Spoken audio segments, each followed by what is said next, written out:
Once upon a time, in a kingdom ruled by a wise and powerful king, there was a hunter known for his skill in capturing the fiercest of animals. One day, while venturing deep into the forest, he stumbled upon something that seemed impossibly a talking skull. Intrigued, the hunter asked, "How did you, a mere skull, end up in this forest?" The skull responded in a raspy voice, "Talking too much has brought me here." Excited and terrified, the hunter ran back to the palace, seeking the king's attention. "Your Majesty," he said, breathless, "I have seen a skull in the forest that speaks." The king, dismissing it as a fantasy, laughed. "You expect me to believe such a story?" But the hunter, persistent and adamant, repeated, "I swear I've seen it with my own two eyes, a talking skull." "A skull that speaks." The king, not wanting to be bothered again, finally ordered, "Send 2 of my best guards with him.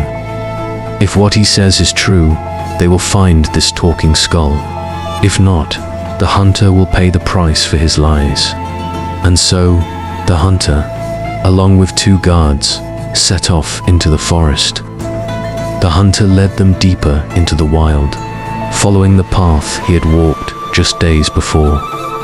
The guards were skeptical, but they stayed silent, their swords drawn and ready. They searched for 4 long days. They finally found the skull. "There it is," the hunter shouted with a mixture of relief and excitement. The 2 guards exchanged doubtful looks. "Now, tell the skull to speak," one of them demanded. The hunter approached the skull and bent down. "Tell me," he urged, "how did you end up here?" The skull, silent as ever, made no sound. Frustrated, one of the guards said, "Why aren't you speaking? Didn't you claim it could talk?" The hunter, feeling a surge of fear and frustration, repeated, "Please, tell us your story. How did you end up here?" But the skull remained silent. He looked at the guards helplessly, who were now growing impatient. "You're wasting our time," the other guard snapped. "You said it could talk. Now make it speak, or you'll pay the price." The guards were unconvinced, but allowed him one more attempt.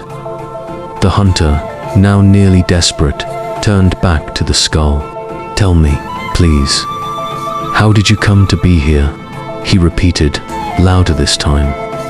Frustrated and angry, one of the guards stepped forward. "Enough of this nonsense," he yelled. "You've wasted enough of our time." And without a second thought, he raised his sword high.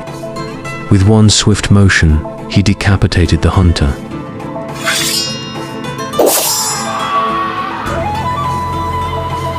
His lifeless body crumpling to the ground. The guards mounted their horses and rode off, leaving the jungle behind.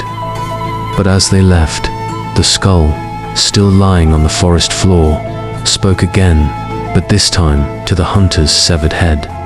"Who brought you here?" it asked. And from the grave, the hunter's head answered, "My endless talking brought me here." And so, the truth was revealed sometimes. Words can lead to our greatest fall, and silence might have saved them all.